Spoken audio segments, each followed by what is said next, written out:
There we go. Everybody, welcome back to another episode of Plays and Fades, the live stream after the weigh-ins, after a very, very eventful weigh-ins for UFC Vegas 38. I am honored to be joined by this beauty of a man, LiamPicksFights, here to break down another beautiful card for us that we're going to have tomorrow in the afternoon, actually. So how are we doing today, my friend? Oh, we're doing quite well, buddy. As you know, we've been on the midst of a heat run, just 35 units up in the month of September. So we closed the book on September on some big wins and left it with an absolute bang. UFC 266, 10-unit plus event for me. I had 2 of those in the month of September, so feeling really good. Trying to keep the ball rolling here. I have, a pretty decent slate of action.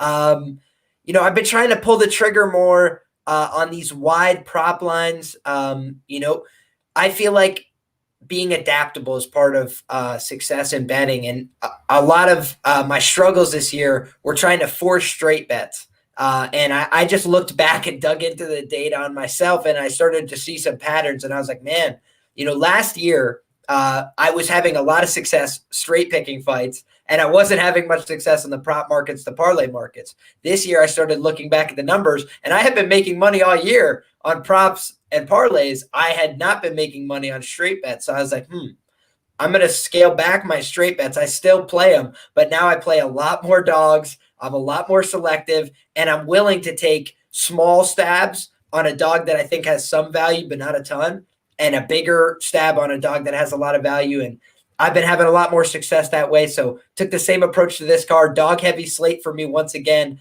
A lot of props, not a ton of exposure on any one of them, but got some action on the main event. Another light heavyweight fight. So I'm fired up, man. I'm excited to be here. Well, I'm excited to see if you've added anything from yesterday. If you guys do not know, we did a show on Liam's channel last night with the GOAT Tajik Bey and Gerhardt from YBB Sports. And it was a great breakdown. We an over 2 hours of just talking fights, talking strategy, a lot of agreements, a lot of disagreements. And you know what? It was a great time.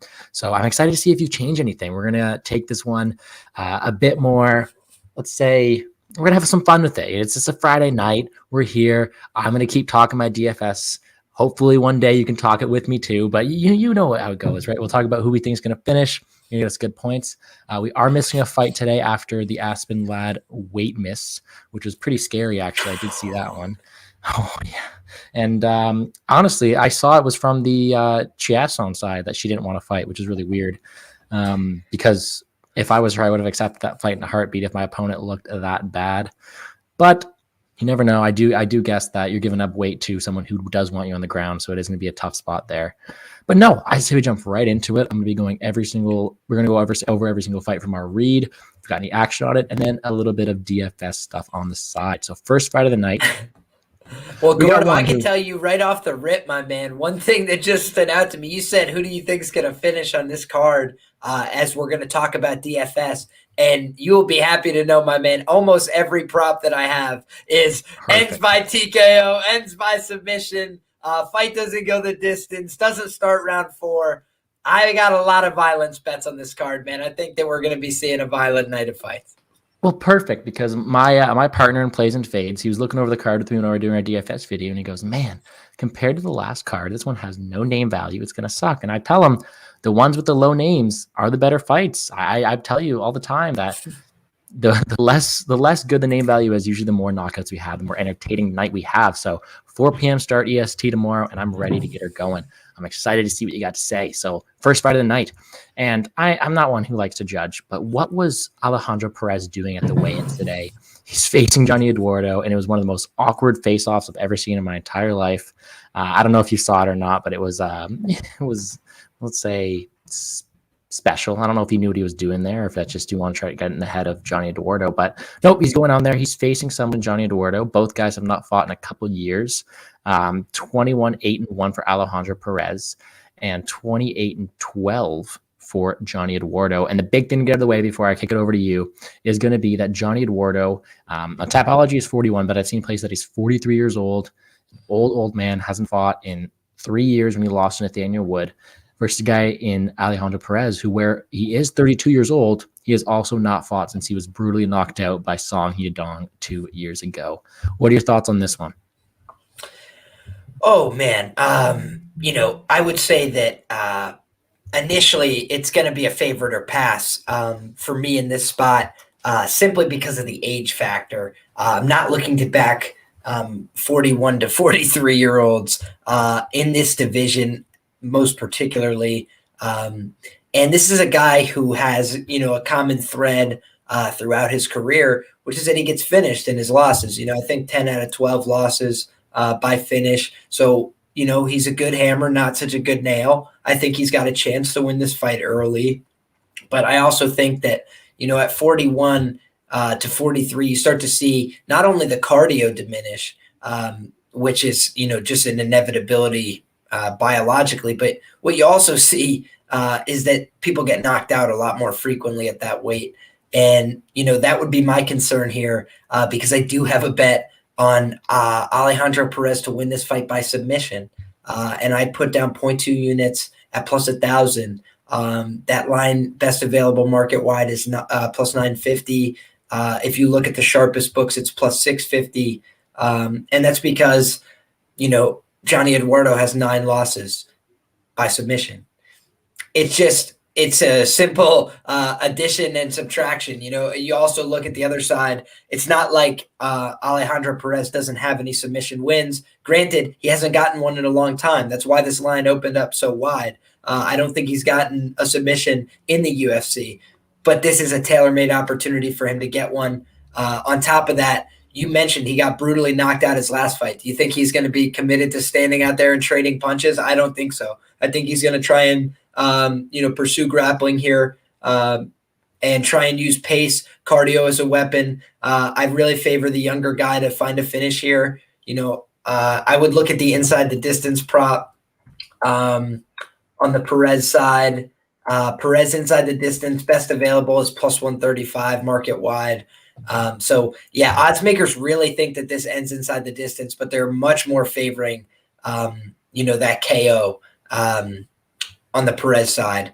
And while I do think that's very live, a fight to predicted to end inside the distance, got a 2-1 favorite on one side. He's a much younger guy. He has submission wins to his name. The other guy just can't stop getting submitted.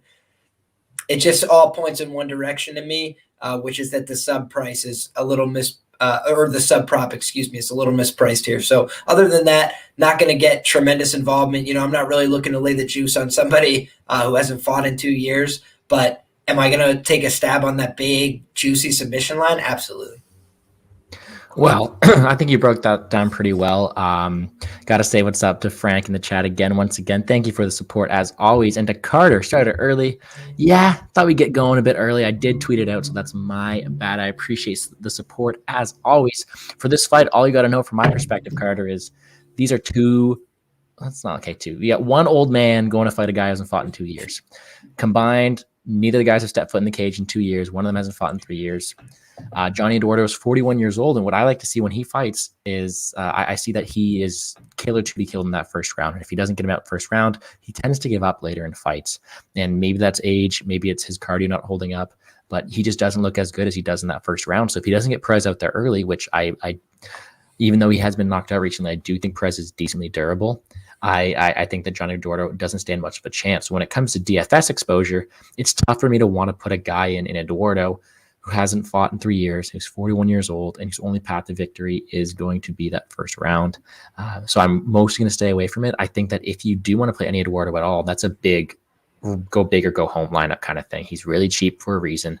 And the other side with Perez, you have a guy who could most likely finish against a guy who gives up, but we haven't seen him in 2 years. So it's hard for me to put my stock into someone, especially when there's so many good value guys up top in that price range. So I am going to pick Perez to win this one. I talked yesterday about putting like a nice little round 3 sprinkle on there just because the older man likes to give up in the end. So I don't know if I'm going to get there yet, but that's going to be my lean. I'm going to lean towards an Alejandro Perez round 3. Just for you, I'm going to say submission, but could be a TKO victory from at the end there. Perez in round 3 is also plus 1,000. So if you want to give yourself a little more leeway, but you think that the fight ends late, that could be an interesting way to target it. I wonder what Perez round 3 submissions paying out. Plus 4,500, dude. Oh my, I could buy myself something pretty with that, but no, I don't think I'll get there. I'll tell you what. Oh man. Let's see how this Bellator action plays out. Maybe I take my Bellator winnings and I put them in this. I'm actually free rolling this Bellator event. Nice. For whatever that's worth. Yeah, I tailed my man Prodigy, put out a free play and looked into it a little bit myself. I liked what I saw. Had a plus number by her name, so I put down a 0.85 unit shot, and I think she was able to get a submission in the first round. So saw that. Very nice, dude. Only Bellator action I got today is I looked over the entire card. I did a tiny bit of tape research, but nothing really stood out to me.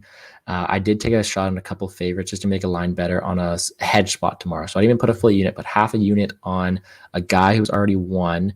And I think his name is Whiteford fighting right now, actually. So if anyone's got any updates on that, let me know. Along with an under prop that we'll explain a bit later as well. But no, let's move right along. We got a next fight up on the card is one that's been I've seen a lot of different sides about, and honestly, I had a bigger play on this, but I did in fact withdraw and target it a bit different. You got Shayna Young sitting at 7-3, and Stephanie Egger sitting at 5-2. And before I kick it to you, I'd like to say that my play originally was going to bet the over, and I did have a bigger shot on 2 units for the fight goes to decision, just because of the line being only minus 200 for a women's fight. I know both girls are pretty tough, but the more I looked into tape, it looks like Egger might have a few chances to submit this one right here. So I scaled it down. It's only one single unit bet now, but I am still going to be betting the fight goes to decision. What are your thoughts on that one? Oh, so we're going to line up against each other on this one. For the reason that you mentioned, man, I did take a little bit of a shot on that Egger inside the distance line at plus 333.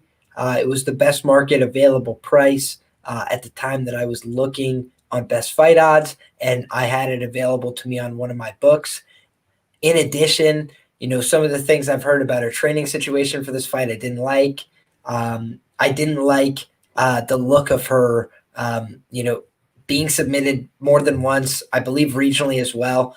Just a couple dangerous looks for me in this spot. So I think it was also on the Contender Series, right? So, very liable, I think, in this spot.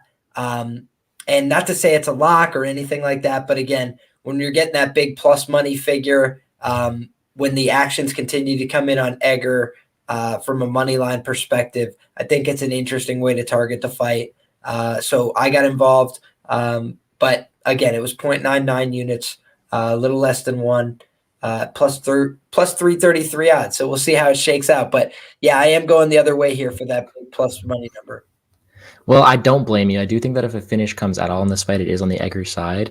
In terms of DFS ownership, I will not be having almost any Young at all. I am going to be targeting a tiny bit of Egger because whereas I am favoring the fight to go the distance, she will have those openings if her fight pans out. And I do think that she's able to, if anything, snatch up a limb or catch up a choke here because Young does give up those opportunities. And we've seen how good Egger can be on the ground. Now, the thing is, I don't have the highest read in it. And on face value, a lot of low-level women's fight are going to go the distance, and especially at that weight division, especially between these two fighters who I know that they're both pretty tough girls. So I did take my shot. I did scale it down a bit, but I'm going to go with the over. They're actually probably with the football team, really. So it's a nice little unit with the Kansas City Chiefs on the weekend.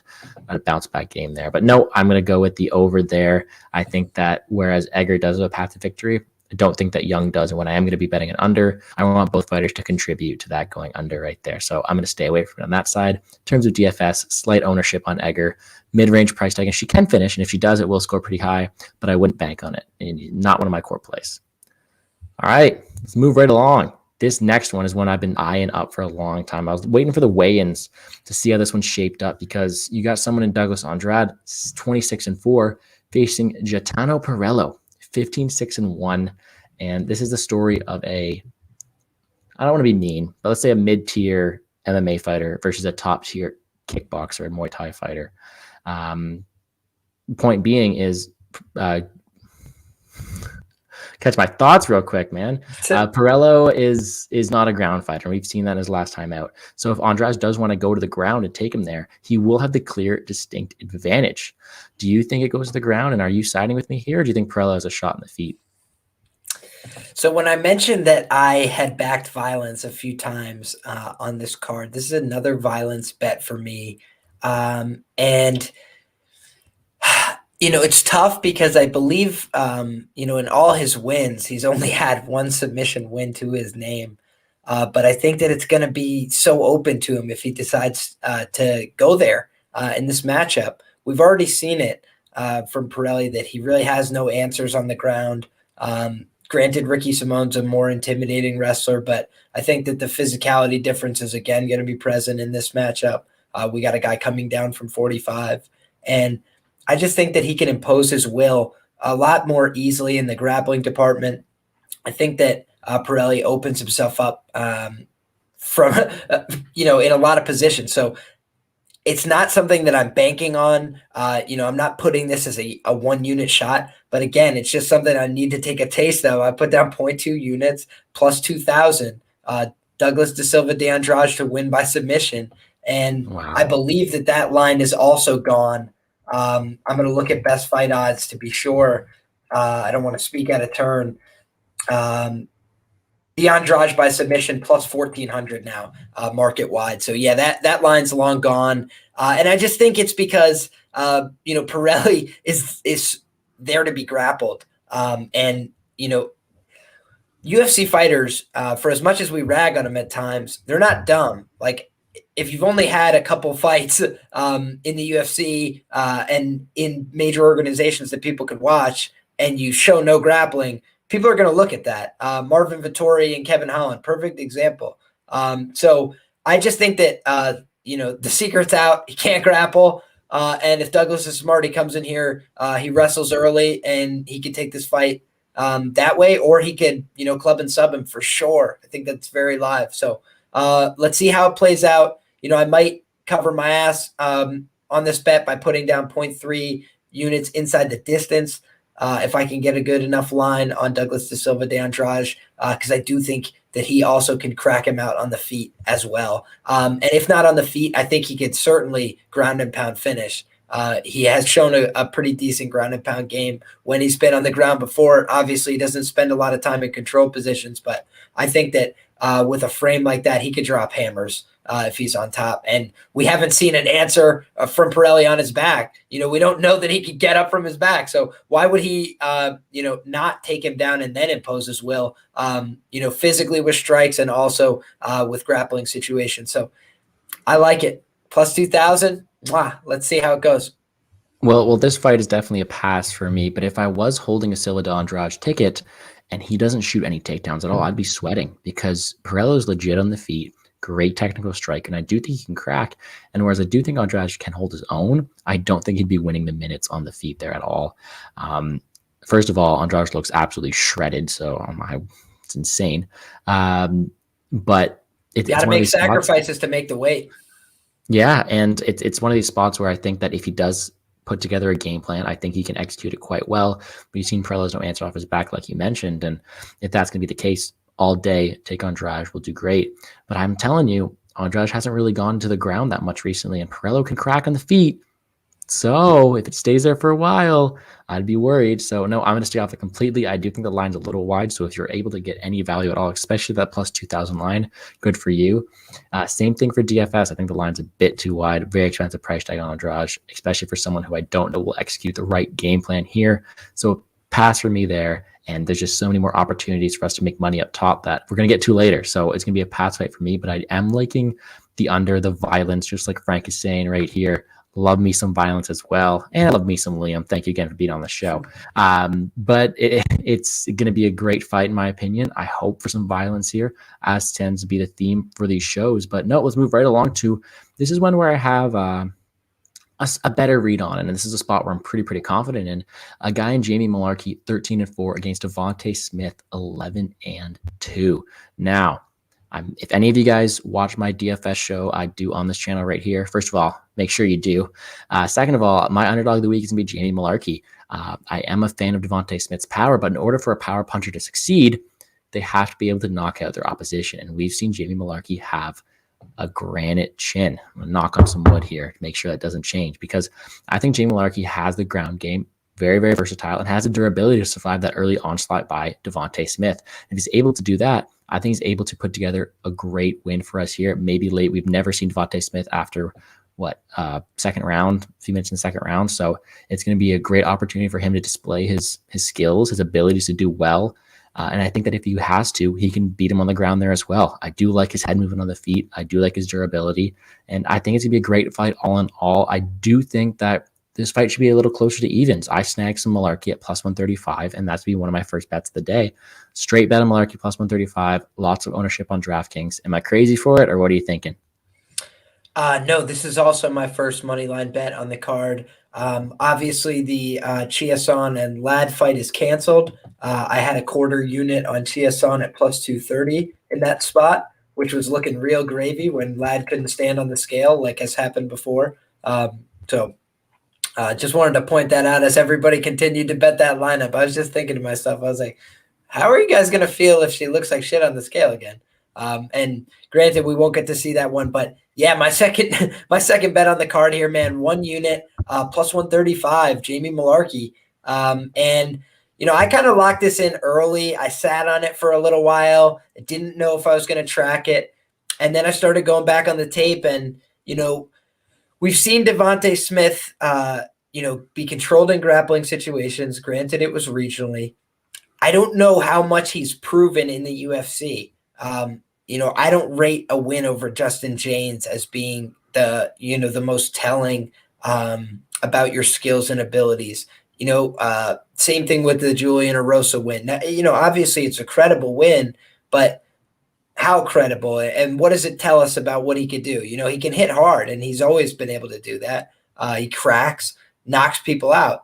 Impressive skill set in that regard. But outside of that, what is his upside? We don't know the answer to that. How does he deal with pressure? Not good, is what we've seen so far. We saw that in the Worthy fight, where granted, that's a whole different kind of pressure. The pressure of fighting a friend, a teammate, a mentor, whatever the relationship is, to a buddy, a sparring partner, whatever you want to say. So I get all that. That's obviously strange, but I think that Jamie Malarkey's just fought a higher level of competition by far in the UFC. His training situation is excellent. Obviously the conditions have been a little weird, but we've been seeing these guys, from that part of the world still showing up in great shape, showing up ready to fight, looking technical, looking on point. So I feel like Jamie Malarkey has a good situation around him. I feel like he's been improving every fight. I feel like he's had a little bit of bad luck. Fares Ziam is somebody that I rate. I think he's a pretty decent fighter. I thought that was a very, very close fight. I actually did think it could go either way, which is maybe where I disagree with the masses that, scream Jamie Malarkey's name from the rooftop. But I rate Fares. I thought that was a good win for him. So I was kind of impressed. I feel like he's proven more, and I'm willing to take a shot on him in the money line. And on top of that, man, it's partially I like Jamie Malarkey and what he's doing, and he burnt my Worthy ticket and made me look stupid. So I don't want to get in front of this guy again because I know what he could do. But more importantly, man, he could crack. And, he comes in with the perception of being the wrestler in this matchup, and he definitely is. But, I've seen a lot of smart people betting on this fight ends by KO or TKO, and that's not just because Devonte Smith hits hard. It's because Jamie Malarkey hits hard too, and they're going to throw down.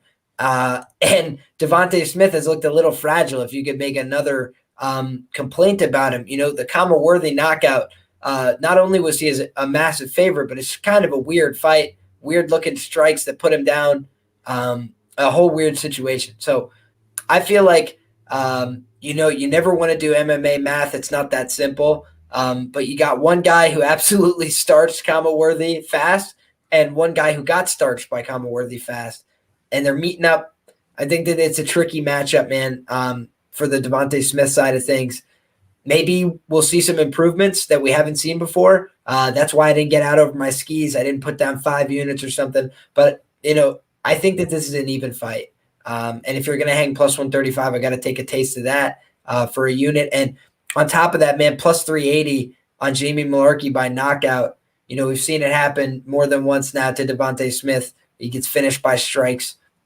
I'm willing to take that shot on Jamie Malarkey, who's got some real thunder in his hands and has been talking about wanting to finish. He talked about it before his last fight. I didn't believe him. He comes out there and absolutely smokes my man fast.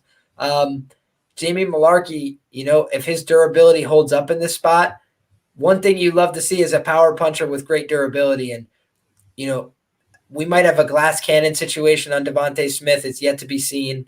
But so far we've had a couple data points that would suggest that might be the case. So let's see how this plays out. But I'm going to be back in the dog here. I've got 1.38 units of exposure on him across that KO and money line bet. Well, I'm completely with you. I do think that Malarkey is a side here. I just don't know, other than striking at range, that what Smith brings to the table here. I think that Malarkey is going to have the better wrestling, the better chin, the better durability, the better pressure, the better volume.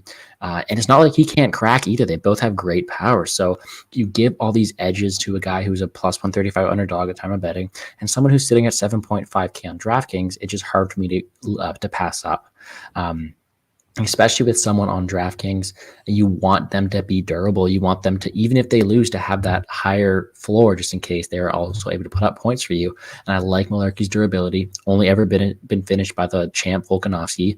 And after that fight, he showed great improvements. He went and trained with them, and he's just training with a great camp as well. I love everything I'm seeing from Malarkey. I think it's his time to shine here, and I hope he gets it done for us. I have a lot of have a lot of exposure on him on DraftKings and on the money line as well. Only a single unit on the money line, sorry, but a lot of exposure on DraftKings. And I'm ready to go to war with the guy. He looks like he's born for it. He's excited to get in there, and I hope he gets a finish for us this weekend. All right, well, I'm happy we lined up for that one. Another underdog spot there. And we're going on to another one, which let's call it a retirement fight. But Beth Coera, 11-5-1 against Carol Rosa, 14-3. Carol Rosa, has she changed at all since yesterday? Is she still a minus 500 favorite? It's one of these spots where women's MMA, it's a tough one to call. And then you go over here, you have this minus 500 favorite. I do think Carol, minus 600 in a lot of spots now. Minus 700 on Bet Online. Minus 650, yeah. I was going to say, in a lot of the smartest books, she's even higher. I guess that speaks volumes to this fight. Carol Rosa is out here. She's a great up-and-comer in the division versus someone like Beth Coera, who should have been retired a couple of years ago. So I'm not going to spend too much time on this one. I do have a shot in it, but I want to hear your thoughts first. Sure, man. I think that, it's really hard to invest in Beth Coera because she's been talking about retirement for years. She was never a fighter with a tremendous amount of athletic upside. And she's built up some skills and technical abilities, but she's very slow. She's quite predictable. And the UFC is doing her no favors, as they do, virtually no legends any favors on the way out the door. They're really just feeding her to the next up-and-coming prospect in the division.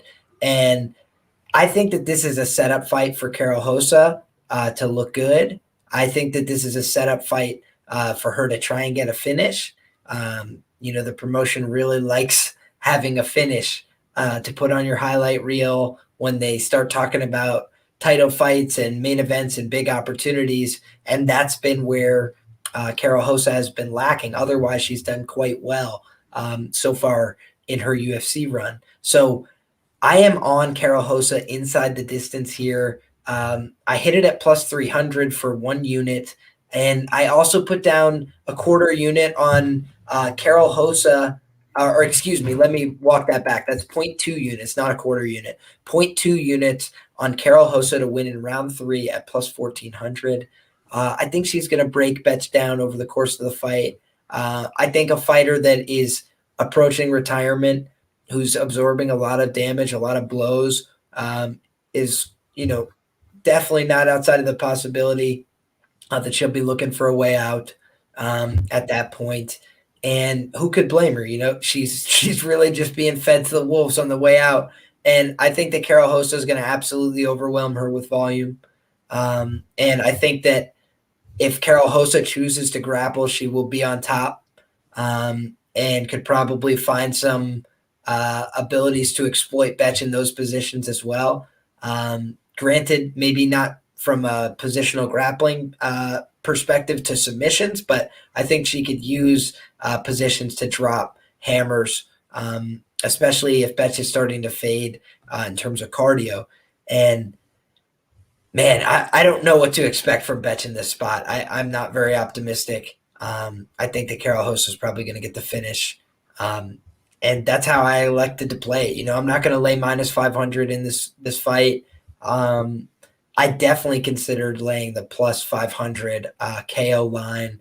But, like I said, it wouldn't stun me to see a legend like Betch Kohea, instead of getting TKO'd, to look for a noble way out and go to sleep or something against Carol Hossa. So we'll see what's up. But I don't have much faith in Betch in this spot. Completely with you there, my friend. I apologize for looking away during that one. Looks like my Bellator guy should have been DQ'd, but I guess he poked a guy in the eye 3 times, became a push draw right there. But no, I completely agree with everything you're saying. Plus 300 is an insane line from minus 600 favorite in any type of spot here, and I'm honored to finish as well. I do think that Carol Hossa is a parlay piece this weekend.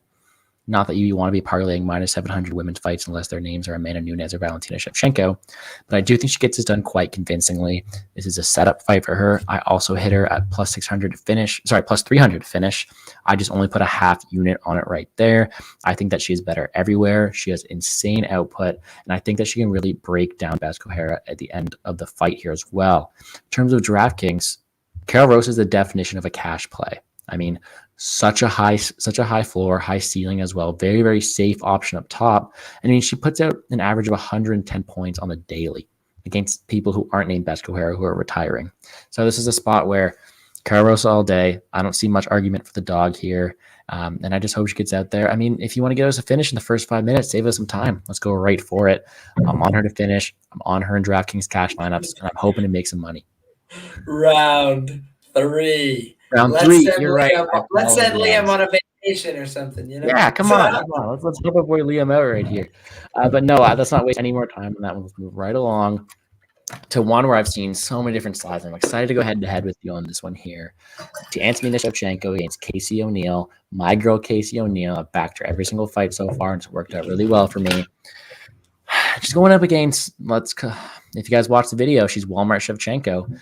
Antonina is not her sister. She doesn't have the same skills, capabilities, or talent at all, but you cannot discredit Antonina's stand-up game. Great Muay Thai. And I know you're on the underdog here, so I want to hear your talk first before I talk mine. How are your thoughts on this fight?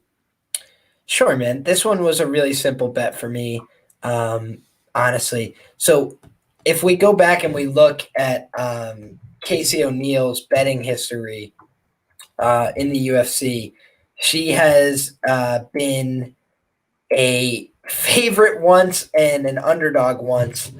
She was an underdog to Laura Procopio her last time out, which I'm, credit to you for cashing that ticket. But I really felt like Laura Procopio was the side in that fight, and then she gassed out, in a horrible fashion. Had never seen that from her before in the regionals on tape. Seemed to have some lady problems in the fight. We could leave it there, but that's a really unfortunate scene. And I also think it makes it harder to evaluate Casey O'Neill because, that was like a free pass to get back into that fight. Whereas, if Lara was able to keep up that pressure for another 2.5 minutes, does the fight look completely different? I think that that's certainly a live possibility. But, it's about who fights best that night. So she wins that fight, and now she comes in here having just been an underdog, I would argue, to a worse fighter. Now she's coming in here, or, a comparable fighter even, let's say. Now she's coming in here as a massive favorite, 2-1 favorite and above. And for me, that just seems really wide. I don't think that Antonina, I think Vegas has given her some credit as well over the years. And granted, she's obviously shit the bed in a couple fights, but if you look at the level of competition she's been fighting, she loses to Roxy via split decision. She gets submitted by Andrea Lee. She loses to Caitlin Chukagian. It's like Casey O'Neill would be a 2-1 dog in those fights right now, in my opinion. So I don't, maybe not the Roxy fight, but barring that, I feel like Casey O'Neill would not be favored to beat those girls that she lost to. So is Casey O'Neill that much better of a wrestler? It's very possible, but I don't know that we've even seen that. Lara Procopio pulled guard in the second round of her fight. So it wasn't like you could credit the amazing takedown capabilities. It was like, hey, here's an opportunity to be on top. Go ahead and look good. That should be the most basic skill in MMA, is to look good on top of somebody. You already have them down, keep them down, slam in some hard shots. It's the getting them there that's really difficult, especially when someone's resisting. Obviously, we've seen Antonina struggle there significantly, but you're trying to teach an older dog new tricks. She's comes from a striking background.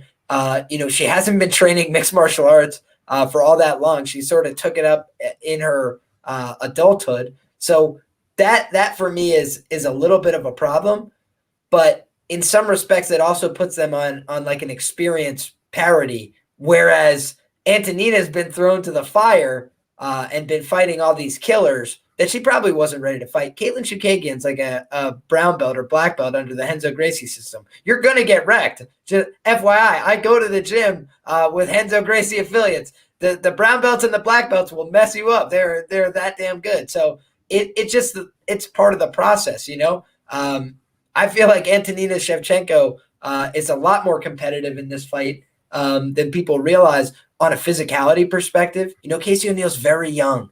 And it's something that you see.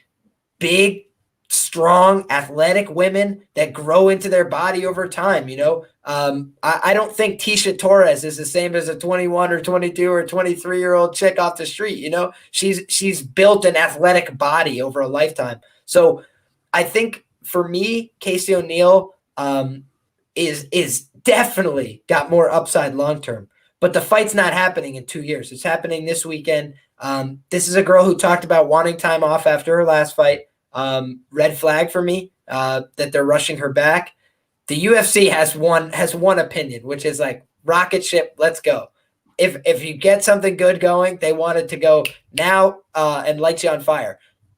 But we see with prospects like Johnny Walker, they often push people off the ledge way too early.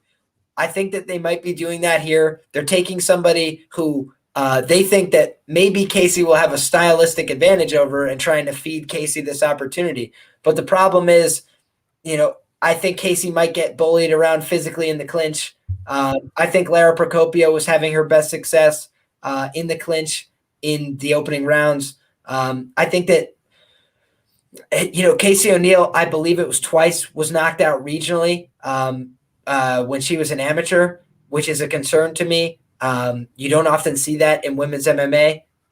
So I think that there's a couple red flags here that would put me off laying 2-1 on Casey O'Neill. And I didn't get out over my skis. I have 0.4 units down at plus 187 tracked. And that was when plus 187 was best available price. I'm now seeing plus 190. And I'd be lying if I said I haven't considered adding just a little bit, maybe a 0.2 spot on that, because I just think that this is a mislined fight. I think people are looking at the Procopio result and saying she's better than Lara Procopio. And I think if they rerun that fight and Lara Procopio is feeling good that day, Lara Procopio is once again lined a minus 130 favorite. Well, I'm just going to keep it simple for you. I think that styles make fights. And where does Casey O'Neill want this fight to be? She wants to be on the ground. She has a clear advantage there. I think that if it goes back to the clinch, which is also where Antonina wants to fight as well. She's also a very good clinch fighter. I think if it goes there, Casey O'Neill's going to trip her and get on top. And once it's on top, I think that Casey's level above. The fear for me is exactly what you said, is going to be that stand-up game of Antonina is no joke. It is an elite level Muay Thai fighter, great at using her range, great power. And you have someone in Casey O'Neill who, rightfully so, is green, is new to the fight game. She's young. She's an up-and-comer. And I think she has a great promise in this division. And I am all over Casey O'Neill here. I think that she is a great fighter. I think that she's going to win this fight because of her ground game, because of her – I think she's a very smart fighter. I think she's going to use her brain to push herself to win this fight, to get Antonina to the mat and dominate her there. The problem I have is no matter how high I am on Casey O'Neill to win this fight, the line's wrong. And I'm going to agree with you. I think that Antonina is the value side here. I think you shouldn't be betting on someone who is this young and green at that price tag. And that's why I did parlay her. Parlayed her with a fight last week. We talked about it here. The Savage parlay with the sister against the sister. So I have plus 110 going in on Casey O'Neill to win this fight.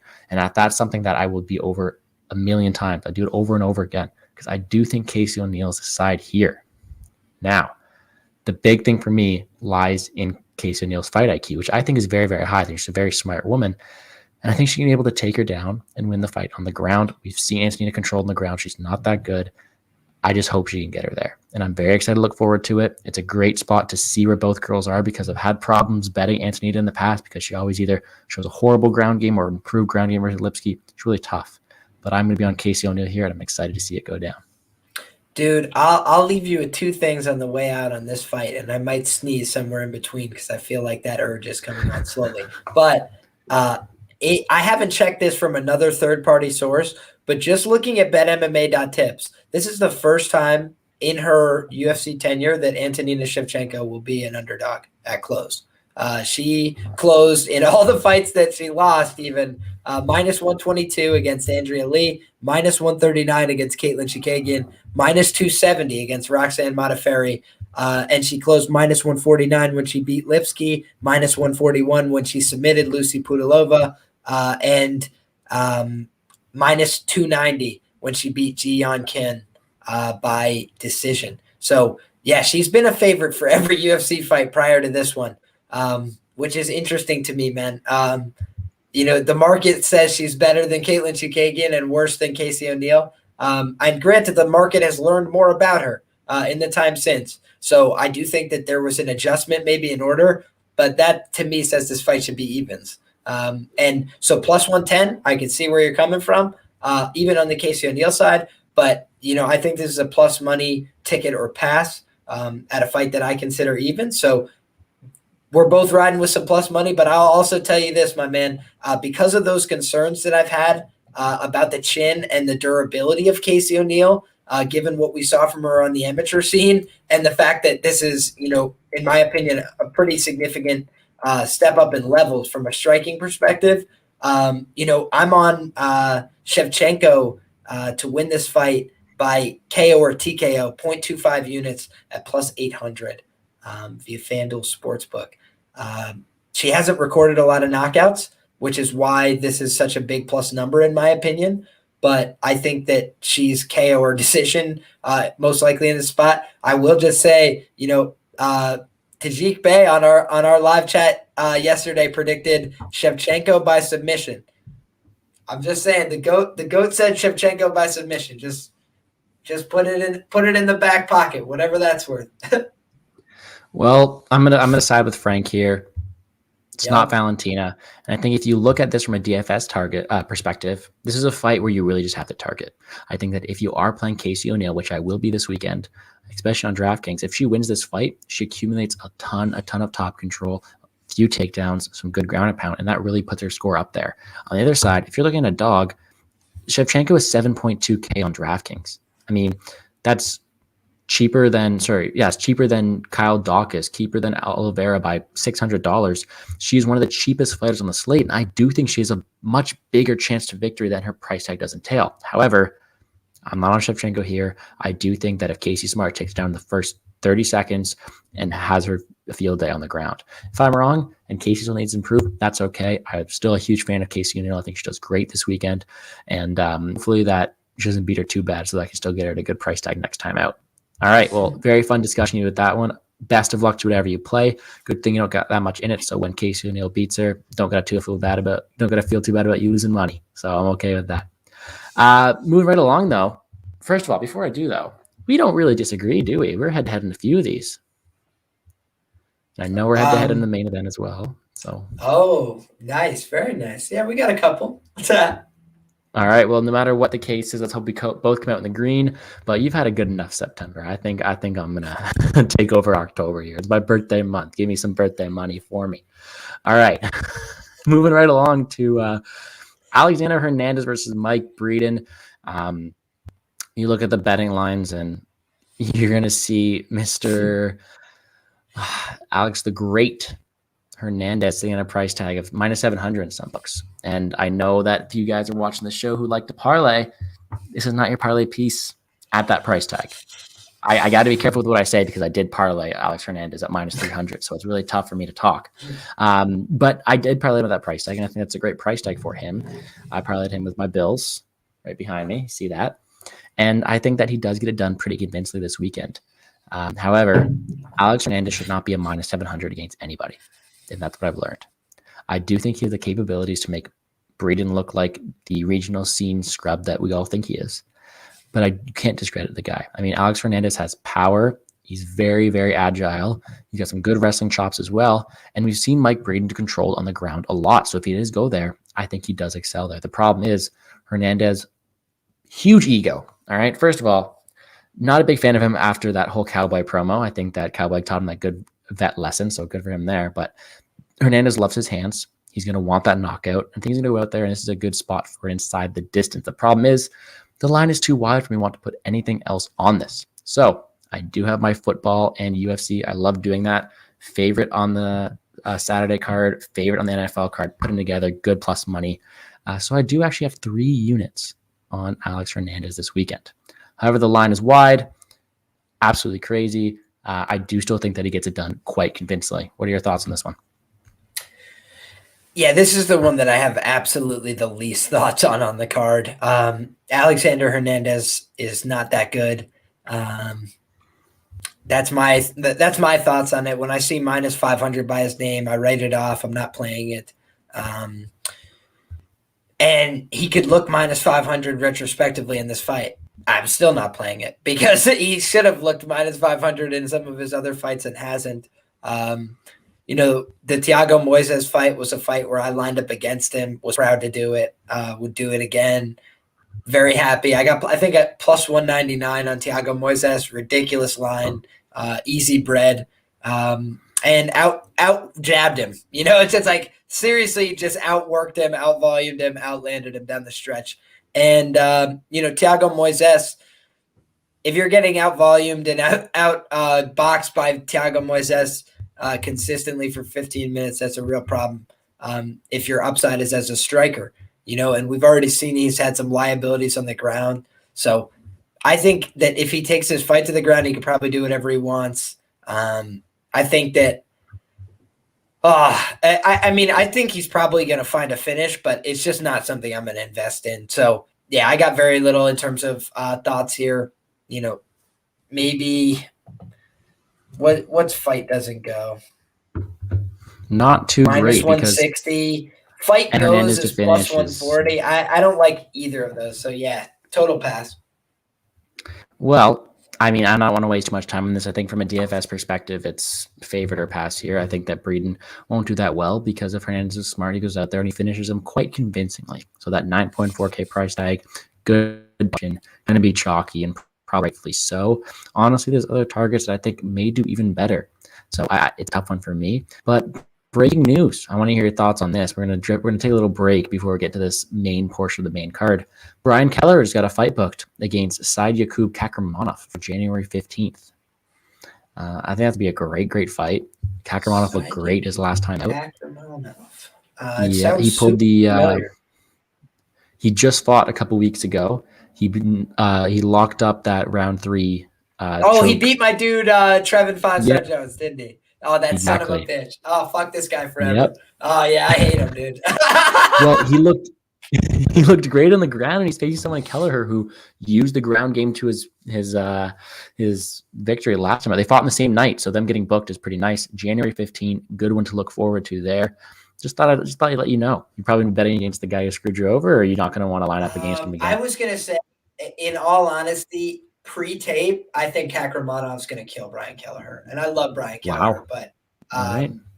Dude, like I don't know. I feel like Trevin 5-Star Jones would probably kill Brian Keller too. And maybe I'm wrong about that, but I love Brian, but Brian sometimes plays a little too long in the pocket. I think somebody with a deadly lead hook like Trevin Jones could cause him a lot of problems.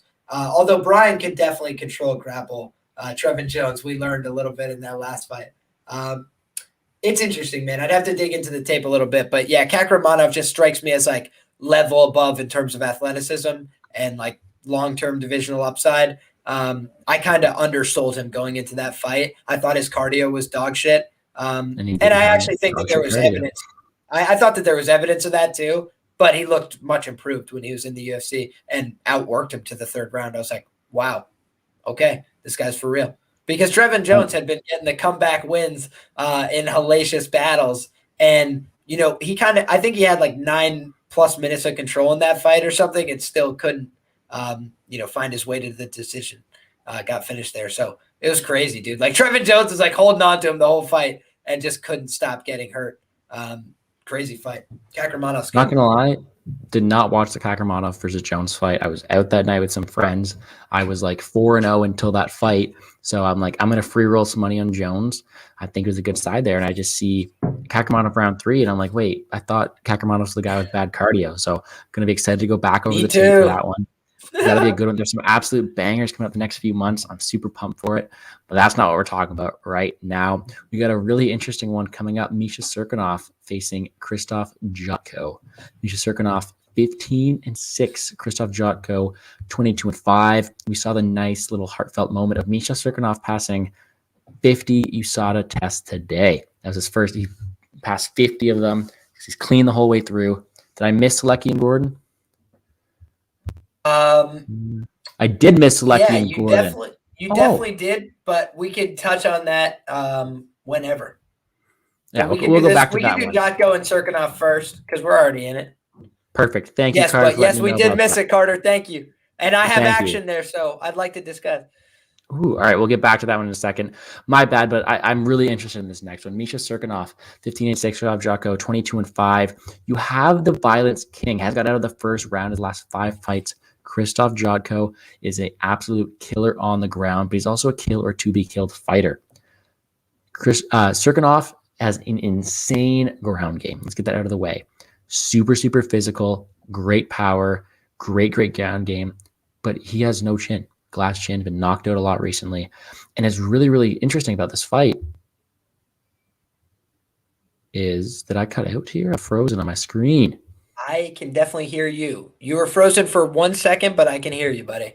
So many technical difficulties. All right, no, we're going to keep going. Cirkunov, absolute beast in the ground. We all saw that Peruvian necktie. Great job. And I think he's really, really live in this spot here. He's cutting down to 185. He didn't look 100% in the scale, but I bet you about tomorrow he's going to be over 200 pounds. He's an absolute unit of a man cutting down weight. Looked like he had a good weight cut. So that's exactly what I wanted to see. Solidified my spot, 1 unit at plus 145 on Misha Cirkunov, even more. Not a big fan of Jotko. I mean, I think Jotko is well-rounded everywhere, but he doesn't really jump off the page to me. I'm not his biggest fan. I think that if it goes to the ground, Cirkunov's bigger, stronger, able to control the fight, and I think he's able to put him out if it does reach the mat. What are your thoughts on this one? Man, I feel like I have had pretty unconventional opinions on this fight relative to a lot of the expert opinions that I've heard. I thought that Misha Cirkunov was a decent enough bet against Johnny Walker, and it just looks like he can't take a punch to me. Now, against Ryan Spann is what I meant to say. The Johnny Walker one just was fresh on the mind because that one's also horrific and one-shot KO. So are those big hitters? Yes. Are those big 205ers? Yes. But the way he gets finished is like he's either doing really well or getting finished. It's like his fights have that really weird effect about them where it's not even that it's like he runs out of cardio. It's just like either things go exactly according to plan or they go completely asunder fast. And I think sometimes he's a little slow in his reaction time. I don't think he always sees things coming and blocks. man, there's a lot of things about his game that concern me. With that being said, when he's operating at like high function, he looks very good. His upside is high. It's just that his floor is in the fucking basement. Like he can just drop off a cliff. And everybody's talking about Jotko has no power. That's just I see what you're saying, Payne, for sure. I just don't agree. Like if you look back at the Uriah Hall fight, Uriah Hall, it's one of the few examples of him like crawling back from adversity, but he was basically on Dream Street. Like he had no idea what was going on and needed to recompose himself in the corner to even come back out for round 2 against Jotko, and then he was able to come back out and get the finish. That was impressive to me, but that's also, it's got to be taken into account. That's a striking match with somebody who's considered a much better striker than him. And really, I think Jotko's mistake there was taking it to the ground, if I'm not mistaken. I watched that fight a while ago, but I'm pretty sure he brought him to the ground right after he hurt him, so he wasn't able to get the finish. But, Jotko can hit. He can crack. And I think if you're slow and reactive, like Misha Serkinov, he could definitely head kick you or land one of the straight punches. Is he going to put Misha down? I don't know. But I don't like to see guys who have durability issues cut more weight, man. I feel like it's actually more concerning rather than less concerning. He knocked out Tamden McCrory. I know it was a long time ago, but, dude, Tamden McCrory was not a bad fighter, and that was a vicious knockout, like really, really ugly. So I know Jotko hasn't been knocking out the likes of Eric Anders and whoever, 205er, but, he beat up Eric Anders and walked him around the octagon. And people can say what they want. Go back and watch that fight. He was literally talking shit to Eric Anders and walking him around the octagon. Jotko can be the man when he's in there with somebody he's better than. And I think that this is an interesting fight. If Misha has better cardio at this weight class and better durability, then, sky's the limit. But if he doesn't, it's going to be a knockout for Jotko, and it's going to come fast. So that's really the way I see it. I think Jotko is going to have a big speed advantage in the matchup. And I've always thought that Misha Serkinov, despite his skills, is just a little stiff. He used to look a little more fluid. Maybe, again, this is an interesting experiment. He's kind of a guy who needed to mix something up. Something wasn't going right. I don't know if this is the answer, man. I want to look. I'll look deeper into the weigh-in as well because I saw briefly, but I want to watch him walk up, stand on the scale, turn off everything like that. I know it sounds crazy, but I feel like this is a sketchy spot. I would probably not touch it at the current line. I know people got in at plus 135 and above and stuff like that. I see where you're coming from. Maybe it should have been closer to evens, but I do think that this is actually unconventional. I think Jotko knocks him out. I do. Well, I'll tell you for a fact right here. Jotko is not Volkan Ozdemir. He's not Glover Teixeira. He's not Johnny Walker. He's not Ryan Spann. And those are the 4 guys who have knocked out Misha Serkinov. And I know they haven't been insane knockouts. They've been pretty light taps that have knocked him out. But I mean, I just think that Serkinov's a beast. The Volkan one is really, really hard to stomach. Like that. Yeah. That's a weird knockout. And he's like. We also can't forget that he was rocked huge against Jimmy Crute as well. It's not like he got out of that fight unscathed. So, is his chin going to hold about 185? I know everybody says cutting more weight, chin's going to look worse, but I think it's actually going to benefit him here because he's facing someone who's smaller. He's facing someone who doesn't have same power punching capability. Physicality, I mean in the clinch. And we've seen Jotko controlled on the ground before. It's not like Jotko's horrible on the ground, but it's not like he is some beast that's going to overpower him in the spot here. I think Misha's going to overpower him on the ground. If it gets there, I would be really worried for Jotko. I think that on the ground, Misha Serkinov's an absolute killer. I mean, he's one of the best in the division to lock up those chokes. Again, Peruvian necktie, leave it there. He's just a killer. He's great at what he does. I did cover my ass, though. I was worried about my unit shot on Serkinov at Okay, the problem I have with betting underdogs too sometimes is I feel like I have too much exposure because you need those underdogs in DraftKings lineups. So I'm stuck with having a lot of exposure on Sirkunov on DraftKings because I think he's a great GPP option. And then I also have that unit on him straight as well. So I hedged out a bit. Not really. But I just took the fight doesn't go to decision. I probably did it with my 2 Bellator guys today who one was a win, one was a push. So I have plus money going in on the fight doesn't go to decision. So if his chin really is trash like you expect it to be, I'll end up okay there. But if Sirkunov is as good as I have taped him to be, if his ground game is as legit, and if he's able to get it there, then I win double the money. So I do think that Misha is going to be able to do well in this spot. And for those playing DraftKings, great underdog, great value because his fights don't make it to the scorecards. Well, dude, all I'll say is this. I did the exact same thing that you're talking about right now, where I really talked myself into Misha Sirkunov, and I'm like, how is this guy only minus 120? Ryan Spann sucks. I was on Sirkunov against Spann there too. I was, disappointed. Sitting there with side. my under in one hand going, it was so easy. And in my other hand going, why did I throw it all away? Honestly, I made the mistake. I should have bet Sirkunov to finish because he's going to finish if anything. He's going to submit. You should bet him by submission if anything, if I'm being honest, because that's probably the biggest way he wins this fight. Jotko's a pretty durable guy as well. I see him being choked out before he being stopped by strikes. I missed my opportunity there. I have plus 145 straight instead. So worst case scenario, Jotko wins a decision and he becomes Jason Witt with his iron chin. Not a spot that I'm really happy with myself the way I played it. Won't start round 2 at plus 192. That's a little tricky, but it is something I'm kind of interested in because I don't know if I'll end up tracking that, but for some degeneracy, dude, he hasn't been out of the first round since 2016. That just seems like it's itching. And now, granted, the reason that line is the way it is because you have Jotko on the other side. I don't know, man. I think market sleeps on Jotko just a bit. We'll see what's up. If it hits the mat in the first round when they're completely dry, I think it's done. That's what I'm just going to leave it at. All right. So, DraftKings players. How do you rate his wrestling? That's my last question. How do you rate his wrestling? I don't think his wrestling's up to par with his grappling, but I do think that physicality and him being the bigger, stronger guy is definitely going to help in this spot. If one body lock clinch and it's over, it could be. Yeah, I think so.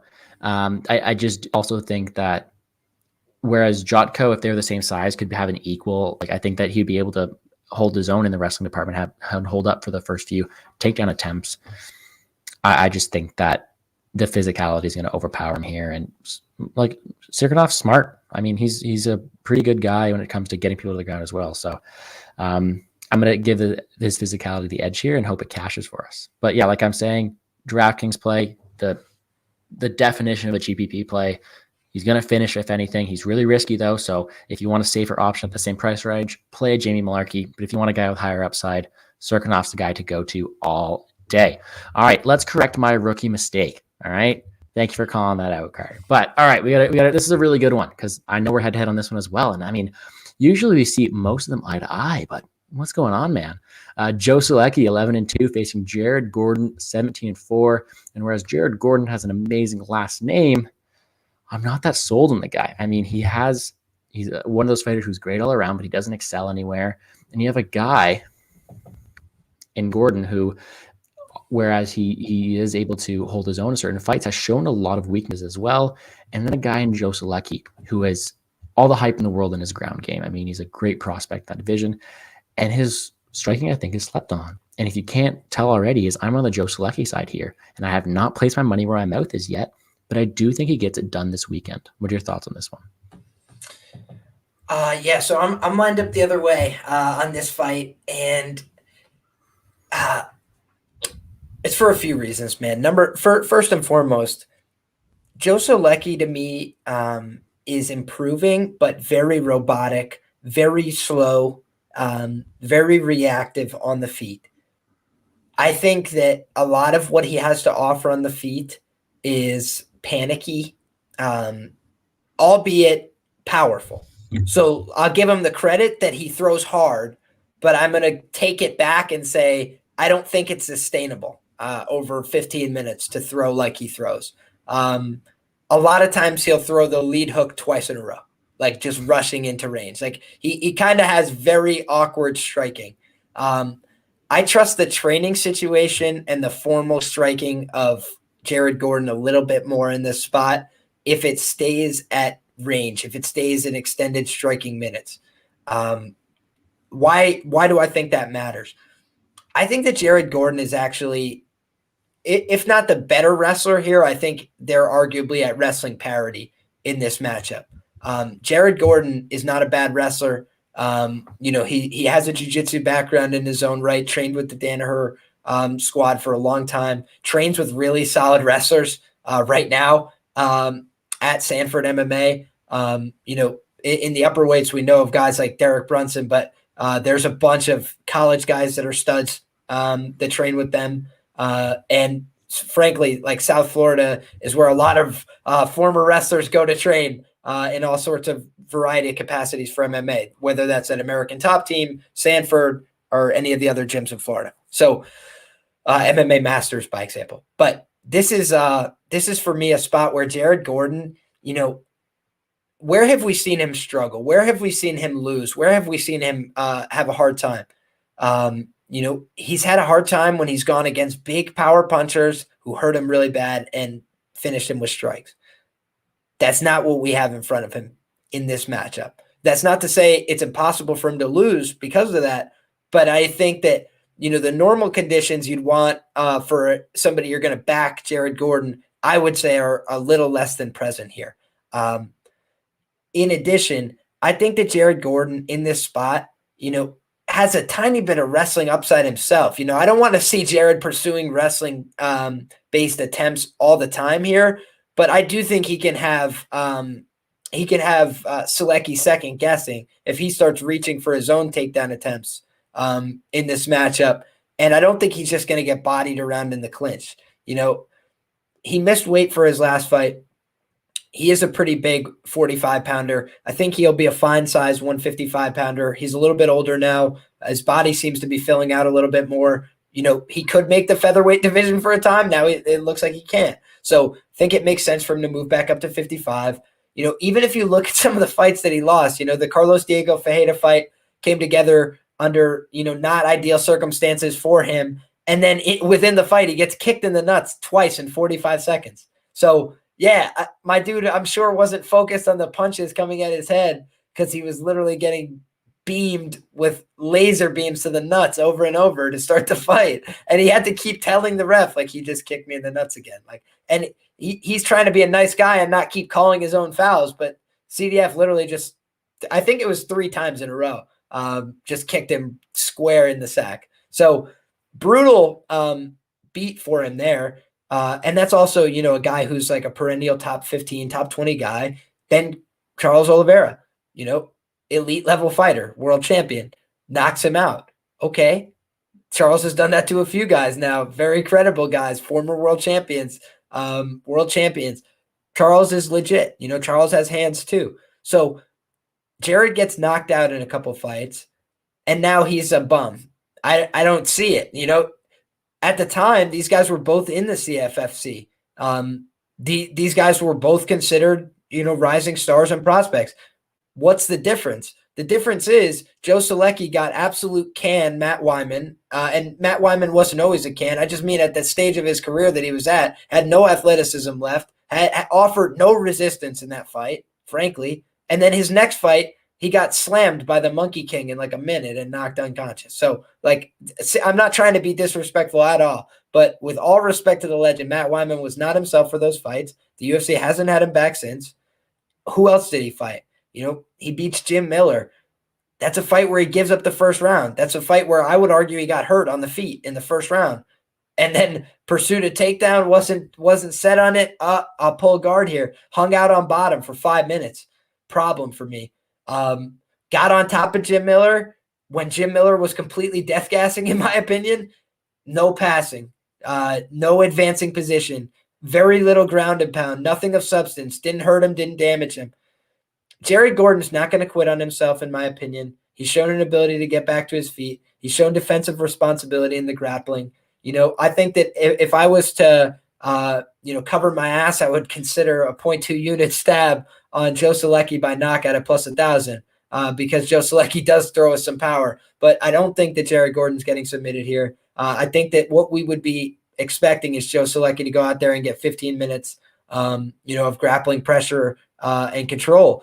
I think that, we have no evidence that he could do that for 15 minutes against a resisting opponent, especially somebody who resists him, not at the grappling stage like Jim Miller was doing. Jim Miller was conceding guard. We need somebody who's going to try to counter wrestle him, try not to get taken down over and over, try to enforce switches, threaten with the Kimura to use it to get around and threaten the back. That's what we need. We have somebody who's competent in the grappling situations here.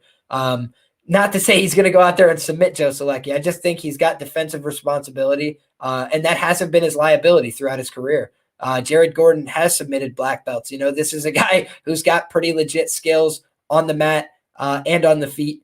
I think he's the more well-rounded fighter. I think he's a little bit further along. I think he's got better and more relevant professional experience. And I think people are down on him because he's lost to good fighters. But I think Jared Gordon's still a good fighter. I think he's actually still an improving fighter. And I think he's probably going to be just a little bit too much for Joe Solecki this weekend. I have a hard time believing this fight isn't an even fight. So at plus 126, I put down 2 units. I think Jared Gordon honestly should be a minus 125 favorite. Well, another fight that we're head-to-head on this one. And honestly, I love it. It's good to give the public some different opinions. But I got to say, I think the ground game, the grappling of Solecki is just a bit above Gordon's. And you tell me that they're the same and that Gordon's going to excel on the feet. And I raise you the opposite. And I tell you that Solecki's going to hold his own on the feet and then excel on the ground. And the thing is whereas I think Gordon may have better wrestling, the ability that Solecki has to flow on top and to I know you know a lot more than BJJ than me, so I'm not gonna go just credit you for that, but he just looks like he's able to flow on top a lot more. He's able to win those battles on the ground. He's able to win those control time, which I think that he's going to be able to do a lot more in the situation here. And I think that Solecki also has good power on the feet, good pressure, and I think that the only way that he loses this fight, like clearly, is if he just lets himself get walked down, if he lets himself get out volume, if he lets himself get out pointed. But Solecki's not going to do that. Solecki's going to shoot a few takedowns. He's going to try to get the back. He's a good fighter, and I think that whereas I'm not putting my money where my mouth is, I'm not a huge confident play on Solecki right now. I am going to be playing him on DraftKings because I think that he still has a chance, more of a chance to submit Gordon than I think you're giving him the chance to. I do think that whereas Gordon is able to hold his own on the ground, I say Solecki's able to find a way to get to him because he's got some great top control, great ability to pass through all these positions. So I'm going to take Solecki here. No bet on my end. I'm going to sit back and watch. So I guess for that reason, I am going to be cheering for Gordon for you to make some money. But I am going to be picking Solecki to win this fight here. So I hear you for sure, man. But all I'll point out is this, right? If we look at his record, who's the best guy, do you think, that he submitted in mixed martial arts? Austin Hubbard. Well, Hubbard still, it's impressive to put out Hubbard. We've seen how tough he is. But I guess. You're right. I guess. Yeah. Dude, Austin Hubbard, in terms of defensive responsibility in the grappling, that's not what you would highlight him for. He just gives up his back to everybody. And I really think that Joe Solecki is like an elite level finisher on the back. His choke is beautiful. Like he does everything perfect when he's on somebody's back. The finish against Hubbard is a really clean technical finish. He does the right thing, right? He gets his hook in that's on the fence line so he can't get it out. Then he gets the body triangle. Then he starts working the fists, punching him in the face, getting his hands away from the throat, and then he gets the choke on. And when he applies the choke, he's squeezing with his whole back. You could see him like crunching everything forward. Disaster, dude. If you've ever been in a tight squeeze from somebody, the rookie mistake is actually to pull away. That's what you would think inherently. But you can create so much more pressure by collapsing everything in and condensing. And, dude, he put an absolute squeeze on Hubbard, who's a tough guy. So that I do give credit to. But Dustin Hubbard has way worse jiu-jitsu than, Jared Gordon. Like, I think Jared Gordon, it wouldn't be outside the realm of possibility for Jared Gordon to submit Austin Hubbard. I truly believe that. So, not to say it's as likely as somebody like Joe Selecki. He is elite from the back. He is not going to give up the position when he gets there. I think he could definitely bank a round or two in this fight and win it by getting on the back. But I also just don't rate it as like the highest level of possibility. I think he could get a submission here. I'm not discounting that as a possibility, but I think it's a 10% outcome, or less, because Jared Gordon, you got to make some mistakes or get hurt to get submitted. So if you want to say a club and sub, maybe we'll bump it up to 15%, because I do think that's where I'm afraid, as a Jared Gordon backer, that's where I'm afraid. I'm less afraid of the submissions. I do believe in Jared Gordon's grappling. Well, no, I can't say that you're wrong there. I have not put my money where my mouth is. I'll be playing Slucky on DraftKings, and that's about it. So I'm looking forward to it. I think it'll be a great fight and also a great spot to see where everyone's at. I'm not the biggest fan of Gordon, so if he's able to go out there and impress me with his wrestling, I'll be more than happy to play him in the future. Just for right now, no action on my side. Complete pass fight for me, and we move on to the top 3 fights tonight. This one's a fun one. Nico Price, 14-5 versus Alex Oliveira, 22-10-1. Did I miss a fight? No. Perfect. Straight up, without wasting any more time, I think Nico Price to the side here. I think he has a sneaky ground game, better volume, tougher fighter, more paths to victory, and I think he puts out Alex Oliveira late because Alex Oliveira seemed to give up recently. So I know it's going to be a bloodbath. I know Nico Price has 6 kids, and Oliveira has 5? Like it's just I guess that's the crazy thing. Higher than that, both twice guys that I think. They could put together a football team with their 2 families. But I think Nico Price is better in a lot of areas here, and I have a bet on him to win. What about you? Man, I had a bet on Nico Price, and my man Tajik on the show live talked me off the ledge. He talked me out of my Nico Price play. He's like, why would you invest in this fight? And, I thought it was a fair question, especially at chalk. I think that Nico Price is the side here for all the reasons that you mentioned. Alex Oliveira hasn't looked like himself of late. A lot of his career, his style was predicated on being able to take a little damage and give some. Seems like he's not as willing or as able to take some anymore. So I think that that's a big cause of his decline. The UFC's done him no favors. And I think if we're looking at who the UFC would like to advance with as a character moving forward, it's probably Nico Price. Not on the run, not running from child support payments, like loving father, who literally just talks about his family and his kids and fighting like a madman. I think that Nico Price is the person more considering getting better, advancing their career, moving up in the trajectory of the division, trying to advance in the rankings. I don't think that that's really the spot that Oliveira's in. He's more of a gatekeeper at this point for the UFC, I would argue. And, as sad as it may be to say, this is kind of like a springboard opportunity, I think, for Nico Price. But it's also, this is a trapdoor, in my opinion, also for Nico Price. When Alex Oliveira shows up to party, he is a handful. And I think he would be for Nico. Nico has a really bad habit of being slow to draw. He kind of just gets caught right before he's about to punch. He's like, there's always like this wind up to whatever he's about to do. It's nobody's been sitting there guessing if Nico's about to throw. He's like, I'm going to kill you. I think that is difficult against somebody with the length of Oliveira.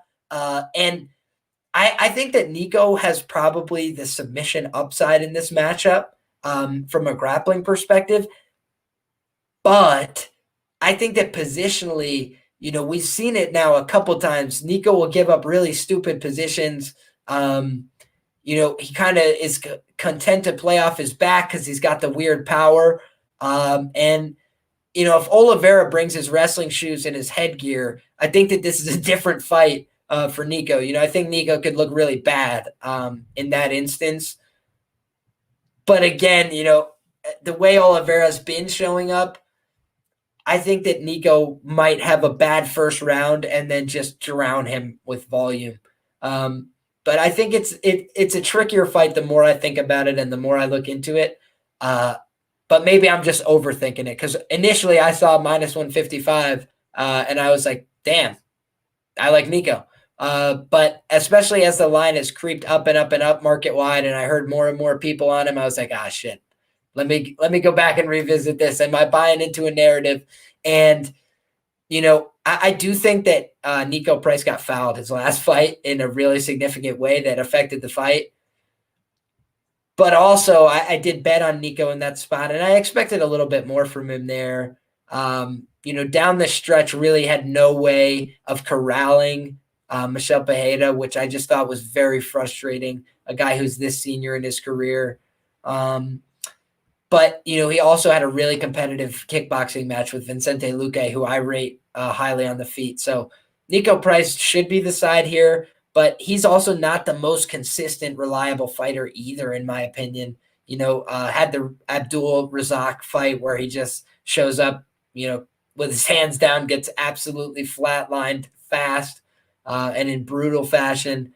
I just think that he is live to get hurt early in a fight. And I think that, if Cowboy Oliveira presses his grappling, then he might be able to have some success. I think the later the fight goes, the more it favors Nico. And ultimately, I think he's going to submit him or knock him out down the stretch. But I think it's going to be a banger. And, if this fight goes to a decision, I think that's where it gets really tricky. But, maybe Nico just outvolumes him every round if it's range kickboxing. We'll see how it goes. Hey, I'm all over Price here, and I think that the best way you could target this fight if you don't have any action on it yet is live betting Price after 1. My prediction would be Price round 3. That is my call right there. We've seen Oliveira give up recently. You've seen him let's say, succumb easily to the taps for the last 2 subs last time out. And I just think that Nico Price is a lot more path to victory here. I mean, I guess the wrestling's a possibility, but I don't think that's going to be the case. I think they're going there. They're going to scrap, and at range, I favor Price. I favor his durability, and I favor his volume. So I'm on Price here. Great DraftKings play for me as well. 8.4K. Loving him there as well. Good filler at those mid-price ranges. I think that Nico Price finishes him here and scores very well for us. So I'm not going to waste any more time on that. I think it's Nico Price here. I think he gets it done. All right, 2 more fights left. Co-main event. This was one that your show really helped me with. I only had a single unit on Kevin Holland, and I've doubled that up to 2. Kevin Holland, 21-7. Kyle Dawkins, 10-2. And friend of the show, Phoenix MMA, let me tell you, man, his first ever max play was on Kyle Dawkins over Phil Haas. Phil Haas, you're right. And not only did he have that, but he also had the fight doesn't go to decision there as well. I mean, this fight is is going to haunt him forever, and I think it's a great inside joke between us two. But I'm not here to talk about that. I'm here to talk about the fact that I think Kevin Holland is rejuvenated. He's lost to 2 top guys in the division who have had great wrestling chops on him. If those 2 fights get on the feet, I would for sure give the Brunson one to Holland. Vittori one would be close, but Holland is an elite, rangy, good striker, and he has the ability to get into people's head. Where he loses is the wrestling, and we've heard that he's wrestling and he's practicing it, but I don't think he has to worry about it here. Kyle Dawkins is no top-level wrestler. He's got a good ground game, and I'll give him that, but it's not like he's going to outmuscle him. I think that even on the ground, that Kevin Holland is I think he's a brown belt as well. Super good on the ground. Belt. Black belt, even better. So I think that the only path to victory... Bro, his black belt, it didn't come from the same factory that some other ones did. I'm just going to leave it at that without being disrespectful. But perfect. No, honestly, I don't think he needs it here. I think that on the feet, it's him all day. I know Kyle Dawkins is a great... I'm not going to call him a wrestle boxer because I don't credit his wrestling too much, but he's a good boxer who has good ground skills as well. He just has nothing in between. All right? Kevin Holland is rangier, more powerful, more technical, better striker. And I also think he has the ground game to not be submitted and to not play around on the ground. And I don't think that Kyle Dawkins is going to present the same problems that Brunson or Vettori did taking him down. What are your thoughts on this one? Another fight that gets harder for me to read the closer it gets, my man. Really? Okay. Yeah, yep. And I'll tell you, it's for a couple different reasons. I went back and reread my notes on Kevin Holland, and before the Derek Brunson fight, I became pretty convinced that Derek Brunson was going to win that fight. And I had my concerns. There's always a concern when you place one of these bets with confidence. You're like, what am I missing or whatever? And I know what the glaring obvious thing about Derek Brunson, it's the chin, right? It's the fact that he gets hit and it's a little scary. It's a little sweaty. And that happened in that fight too.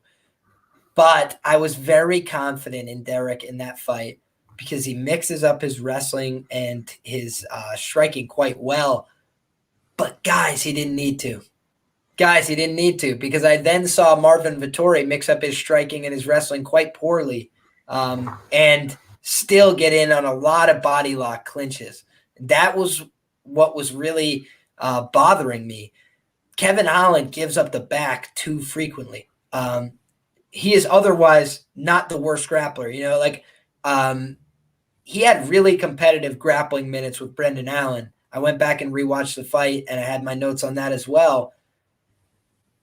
And then he gives it away. It's like I think that sometimes Kevin, it's a lack of focus. I think it's a lack of seriousness. I think it's an inability to manage cardio because the Brendan Allen fight, again, he's having great success and just seemed to allow Brendan Allen to outwork him positionally and then never recovered. Brendan Allen's lethal from the back, but this is a common opponent. We could see what looked different, what looked the same. Kyle Dawkins had a way better performance because whether or not he was able to get the win, he was able to stick around for 15 minutes and he was still doing good work in the last round. Probably outlanded and beat Brendan Allen down the stretch in that last round. So, Kyle Dawkins to me is not as naturally athletic and not as naturally gifted as Kevin Holland. But what I'm afraid of is that Kyle Dawkins is a lot more serious than Kevin Holland. And Kevin Holland can get submitted, man. Even in that Derek Brunson fight, he allows himself to be put in submission holds. That's low percentage long-term for your health and safety in the octagon. I think Kyle Dawkins is a much more legitimate threat in the Brazilian Jiu-Jitsu. And I say that as somebody who bet Derek Brunson by submission against Kevin Holland because I was quite confident he was going to have minutes upon minutes of control time. And he did. He had a plus 1450 was the ticket I had in my pocket. He had that head and arm choke wrapped up for 2 minutes. And, that's heart, that's toughness. That's something you want to see. Kevin Holland doesn't really quit on himself very often. That Brendan Allen fight was a little bit of an outlier in that respect. But we have seen him fade down the stretch against Darren Stewart, who, by the way, out-wrestled him and is terrible. We've seen him get out-wrestled by Marvin. Marvin tried the same wrestling game plan against Izzy, had zero success, and looked really bad. I think Kevin is a little bit out over his skis in some of these fights, man. And what concerns me about him is I know he's taken it seriously and trained and buckled down for the wrestling this camp. How many fights deep is he into this professional career at this point? I'm looking 28 professional fights. Dawkins, to me, has a more credible, well put together game at 12 fights in, from a functional standpoint for what he has to offer. Because Kevin Holland has so much more to offer from a dynamism standpoint, from an athleticism standpoint, height, reach, range, everything you want to see from him, except focus, commitment, consistency. Yeah, it's tough, man. And the more you look back at that UFC resume, the more question marks I have. Now, all that being said, I do think that 28 fights to 12 fights, massive advantage of experience. The guys that Kevin Holland has fought are way better than the guys that Dawkins has fought. But Dawkins has also had some uniquely tough matchups. How's he going to go out there and out-wrestle and out-grapple Phil Hawes? That's just that. I was trying to tell Phoenix before that fight, with all love and respect, because he's tried to talk me off bad bets before. But I was like, dude, Phil Hawes is a different man, like this different physical beast. You're not going to grab a hold of this guy and wrap him up. Yo, Kevin Holland, you're going to grab a hold of him and wrap him up. And if you do, you're going to get out on his back. And that's a real concern, man. I think that this fight can play out a couple different ways. I could definitely see Kevin Holland coming out here and starching him in the first round because I think he's so much faster. I think he might be able to dance around him a little bit, keep him guessing with the range and find some straight punches. But I'd be lying if I said I wasn't a little concerned. I think Kyle Dawkins is at least a competent boxer. I don't think he's going to get completely tooled up on the feet unless he just gets clocked early, which has happened to him before. Not even clocked and finished, but like Brendan Allen had him on skates in the first round. I think that's very live to happen here. And I don't put it past Kevin Holland to submit this guy if he gets him hurt. Kevin Holland, say what you will about his defensive jiu-jitsu, it's not that good. His offensive jiu-jitsu is credible. He puts together some decent threats. He's finished guys there before. I even think I might be mistaken. Fluffy Hernandez, did he not submit him? Who, Kevin? Yeah, I got to go back and check. Now I might be speaking out of turn. No, he need him. He need him to the body. But who am I thinking of? He rear naked choked somebody. Triangle choke. John Phillips. John Phillips. Oh, for fuck's sake, Liam. What do you know? Yeah, he can't submit shit. I just think that this is a tough one, man. I think the more I look into it, the more I'm afraid, brother. The Dawkins brothers have been good to me when I backed them historically. Although I will say I was on Dustin Stolfus against this guy. So maybe I'm just I'm losing my mind here, but I feel like he kind of impressed me in that fight a little bit. Stolfus, not the most credible guy ever, but he has a legit wrestling background. As best I understand, the part of America that he's from. I talked about Northeast Ohio, Pennsylvania and Ohio. Just class. And Stolfus is a Pennsylvania wrestler. So to see Dawkins out there having those competitive grappling minutes with him, out wrestling him at times, that to me spoke well of what he's doing. And I do think he's got a serious training situation. I think he's got good training partners. I think this is going to be an interesting telling case for where Kevin Holland's at. But, yeah, man, certainly retrospectively, we might look back and go, Kevin Holland should have been minus 300. Why were we all not on this?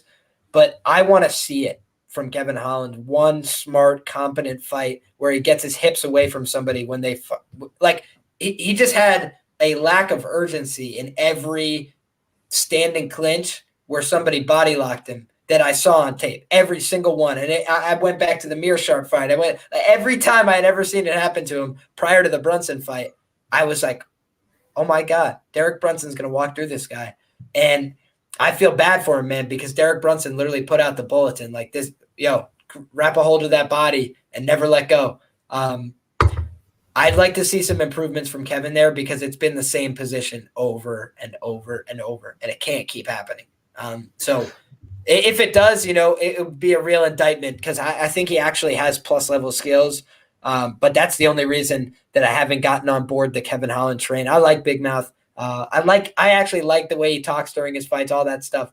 But it's not as cute when you're getting fucked up. That is for sure. There's a time and a place for everything under the sun. And the time and the place for talking is when you're whooping ass, not when someone's whooping your ass. Well, I got 2 points for you. Number one, Kevin Holland, I think he's going to come out there more motivated, new contract, ready to show what he's got and show that you can't just walk all over him. Second point, he took down Brunson. He's better than everybody else in the division. Okay, moving on. He was the first person to take down Brunson, wasn't he? Who was that? Kevin Holland, first person to take down Brunson. I think that is true. Best in the division. Although he might have been the second person to try. Well, it doesn't matter because I have Kevin Holland parlayed with the main event does not go to decision, and I know we're together on that one. Thiago Santos, 21-9, Johnny Walker, 18-5. This one should be over early, and I talked about this one in a lot of detail yesterday. I'm going to keep this one short for you guys. I'm on Thiago Santos here. I think that he has fought the better level of competition. He's the more technical fighter, the more durable fighter, and he's taken a huge step down. Now, I know a lot of people are putting a lot of stock in his last 2 losses. First of all, 3 fights ago, he potentially beat John Jones. People say he has. I know he didn't. But on what? No legs? Then he goes out there against Rakic. He fights a very technical fight that Walker is not going to bring. Walker is not going to bring the same fight that Rakic did. And then he also goes out there and he looks great on the feet against Glover and then gets dominated on the ground. Again, something that Johnny Walker's not going to do. Now, I know Johnny Walker looks great in all these pictures, lots of muscles. I do not care. Those are show-off muscles. Don't think they're going to help him in his cardio factor at all. And instead of playing Santos by KO, which I really want to do, I'm instead going to take the under, and I'm going to play a lot of stock of Santos on DraftKings. Now, I think that Johnny Walker's a madman. He's going to go out there, kill or to be killed, and we've seen his jaw being cracked multiple times. Johnny Walker, glass chin, in my opinion. So the way I see this fight playing out, 30 seconds of them going back and forth. Johnny Walker blitzes through, gets clipped by one of those Santos hooks, and gets put out in the feet. What are your thoughts on this one? It's so funny, man, because I have a very similar vision of this fight, and it's just the exact opposite. Fair. And that's the fight game, man. It really is. I think that, like I just said, right, there's a time and a place for everything under the sun, man. And there was a time and a place when I would have been max betting Thiago Santos against Johnny Walker, But I think that this is a trajectory fight. I think that this is a let's think like the matchmakers are thinking type fight. And I also think that this is a really, really, really dangerous fight for Thiago, and I'm happy to explain why. First and foremost, man, Thiago Santos, his last 2 bouts, was kind of given a little bit of a soft landing. And I know that sounds crazy. Everybody's going to go, Liam, what the hell are you talking about? A soft landing? Yeah, I do mean a soft landing in terms of power punching. Thiago Santos, you said that you rate him as more durable, and I understand why. He's looked a little bit more durable at 205 pounds. But with that being said, Dave Branch shadow round him first round. He has been finished in, I want to say 70-something% of his losses. And Glover Teixeira, of recent years hasn't really been offering, these beatdowns on the feet. He's been taking guys to the ground looking for submissions. So the UFC, was giving him a striker versus grappler type opportunity. And, he found a way to snatch defeat from the jaws of victory, in some ways. But also, I felt like his cardio was abandoning him a little bit, and he sold out going for a finish and didn't have it. And I also think that was a really winnable fight for him. That was the fight to bounce back on. A guy who's 40, who's older than you, who's got a questionable chin in his own right. And I say that as somebody with a ticket on Glover Teixeira, who loves Glover Teixeira, but I love Glover for his grappling. I love Glover for his pace and his pressure and his willingness to go out on his shield and to give everything for a win. I don't know that Thiago Santos has looked like that of late. I didn't like that visual losing to Glover in that fashion. Even though Glover's the goods, that was still a bad loss in my opinion. Then he goes out there against Rakic. And again, when I say soft landing, I don't mean Rakic is an easy fight. I just mean that Rakic, think about the Anthony Smith fight. He cracks him with the leg kicks early, and what does he do? Wrestles him for 15 minutes. He's not trying to be lethal. He's trying to be clinical. He's trying to be procedural. He's trying to get 15 minutes of good fighting under his belt and be done with it with a win. He's not really thinking about having the most impressive performance. And granted, Rakic has already banked a couple of those, so now he's just focused on getting that next step forward in the division. But I thought that it was a 30-27. I rewatched the fight. Everybody talks about it could have been Thiago Santos' fight. I disagree. I think it's a 29-28 at worst. I think it's a 30-27, in all likelihood for Rakic. I didn't see a sense of urgency from Thiago. I didn't see the explosivity. I didn't see the the threatening blitzing combinations. What I saw was a Rakic who was easily able to read and detect when he was going to move forward and get out of the way. I saw a guy who retracted from almost every leg kick that was thrown because it was telegraphed. And I think that Thiago Santos, at his best, is terrifying. But it's when he's fast and explosive and moving forward with reckless abandon. By the way, if he does that here, he could get starched for sure. And Johnny Walker is much bigger than him, like much, much bigger than him. A real 205-pounder, a big 205-pounder among 205-pounders against a middleweight, a middleweight who's filled out a little bit, but who, all things considered, the bulk of the work in his career was done at middleweight. And when he went up to light heavyweight, he had a competitive range kickboxing match with John Jones that he lost. And, I thought that he could have won that fight watching live, on rewatch. I think John Jones probably got it. But he blew out both of his knees, major reconstructive surgeries at like 36, 37. I've been cashing these tickets against him, not because I dislike him. I like the guy. I like Thiago Santos. I remember all the fun knockouts. I remember when he beat Jan Blachowicz. It kind of stunned me at the time, even though, most people rated him higher than Blachowicz. I kind of thought Jan had something for him in that spot, and I was surprised. But I don't see the same guy when I look at Thiago Santos now. And he talked about, I'm going to be the old Thiago for this fight. I'm going to come out running across the octagon, sprinting with violence. Johnny Walker flying knee round one. It's like, if that's the case, he runs in with his hands completely at his sides, going like this, swinging big hammers like he's Francis Ngannou. And I'm going to double check this because I don't want to speak out of turn here. But where is it? I'm looking at the stats. Thiago Santos, I want to find his knockdown rate. Where is it? Advanced striking. So his knockdown rate for Thiago Santos is 3.8. Guess what it is for Johnny Walker? 10%. 10%. So I'm not saying that obviously Thiago's had a longer body of work. Obviously he's the more skilled guy, but skills don't win every fight, right? I think skills, broadly speaking, win fights. But you got to look at what you have right now.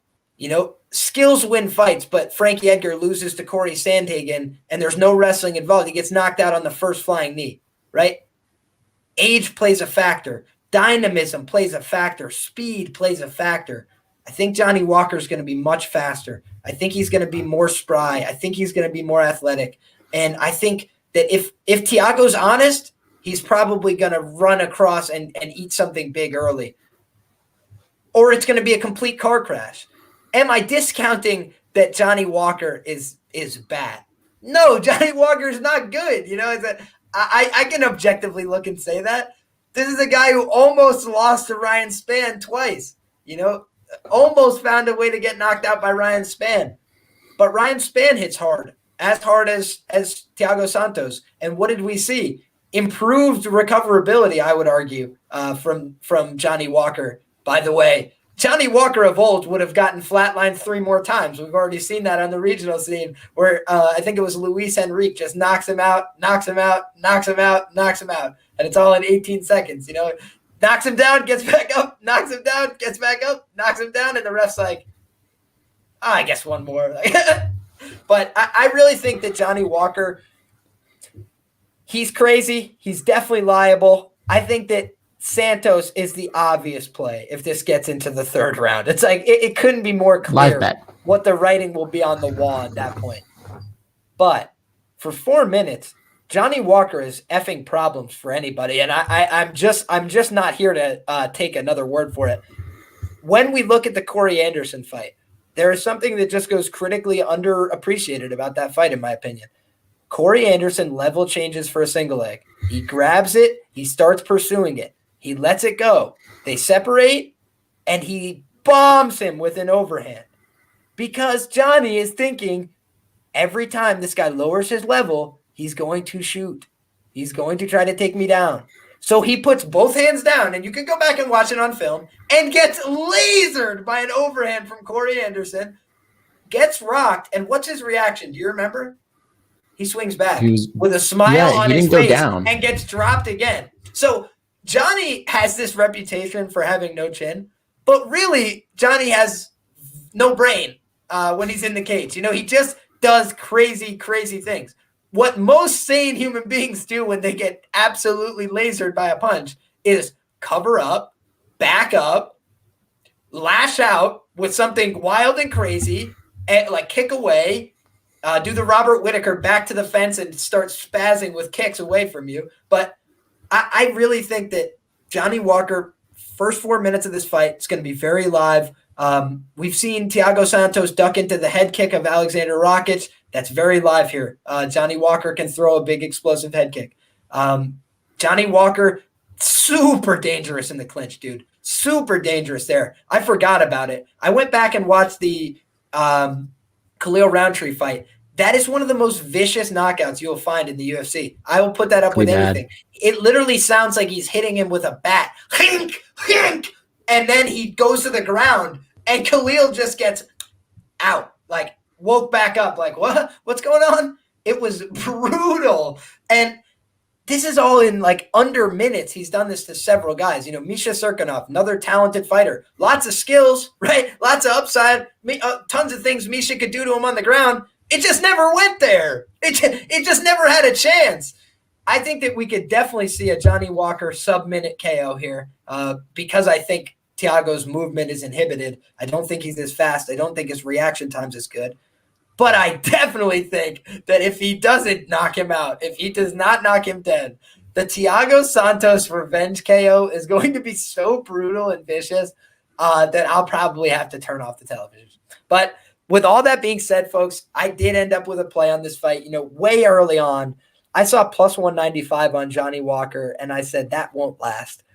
So I got in for 0.51 units at that plus 195 figure. I'm looking right now on bestfightodds.com, and currently the best market price is plus 138. So we smashed the line movement there.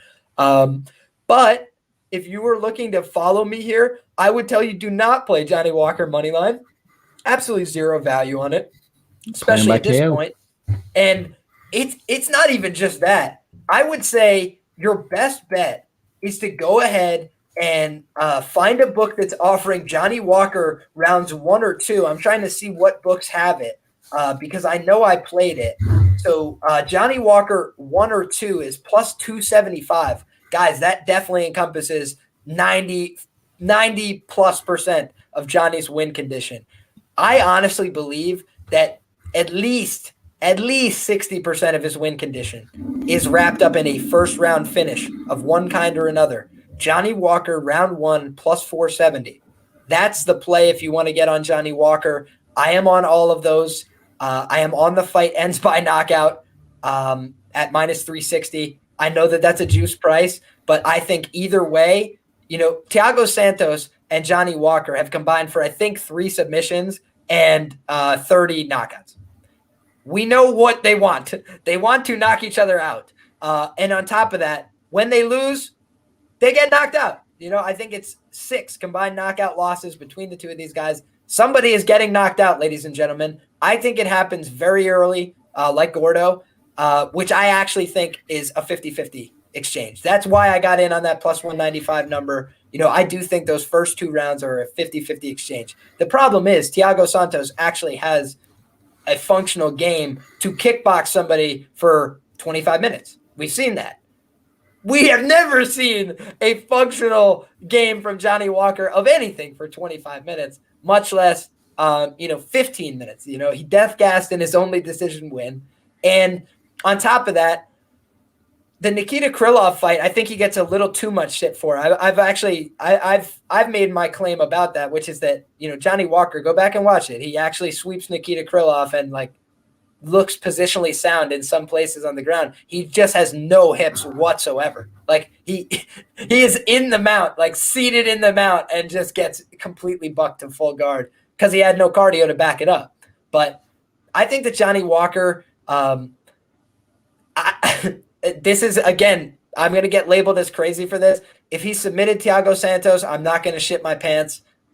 He trains with SBG. I know that they're not the world's greatest grappling gym, but I bet that they're working on it. And, you know, it doesn't take a rocket scientist either to look at the fact that Thiago Santos just really hates when somebody tries to take him down and get on the ground like that. Just hates his life when that happens. Like, and I think that, you know, obviously fight.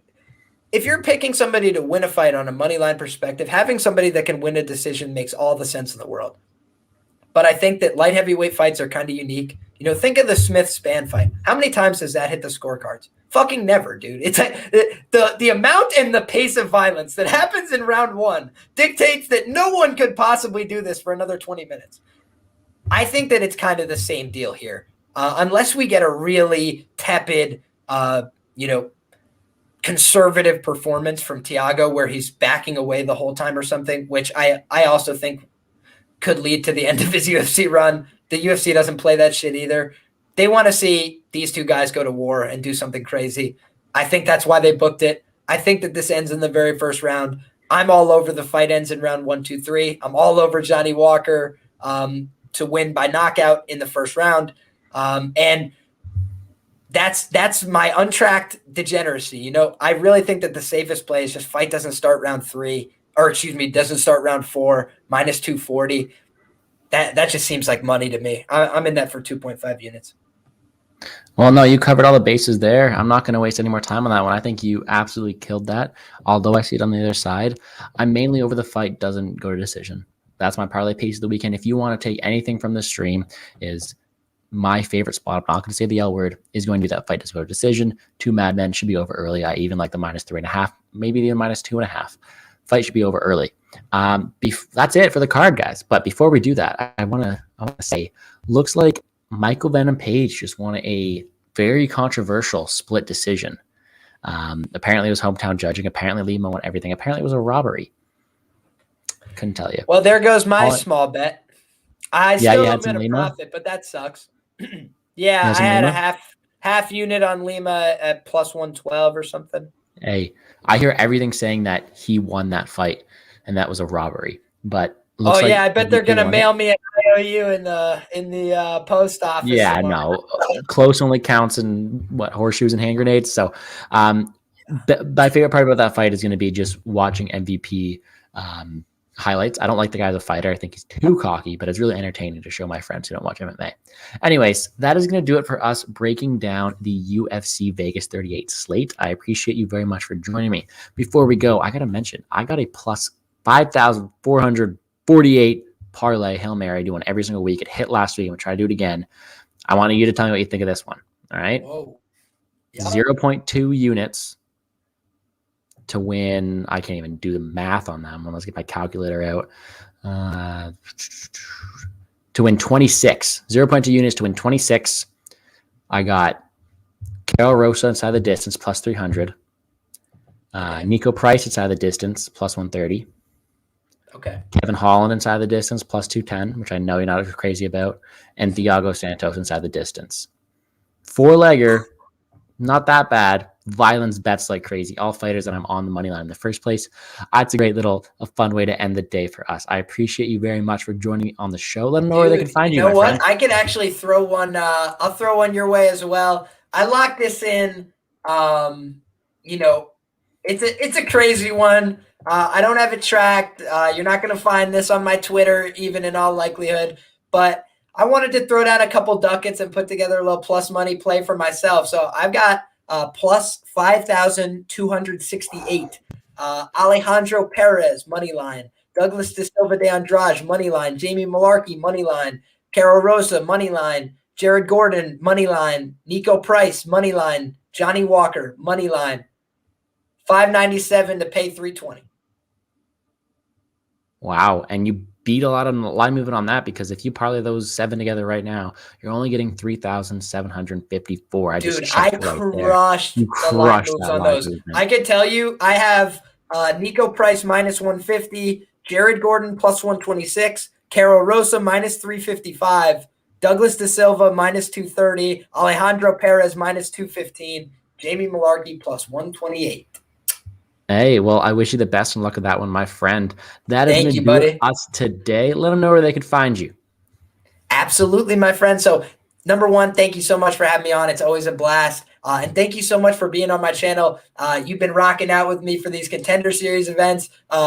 We just can't miss right now. I've been stacking a couple of those wins in a row, feeling very good about that. So didn't get any tracked action down on Contender Series last week, but still, if you guys tuned into the stream, gave out some winners for you. Always happy to do that when we can. So also, you can find me Twitter, Instagram, YouTube at LiamPicksFights. Always appreciate when you guys check out my stuff there. My main event preview is going to be on rotogrinders.com.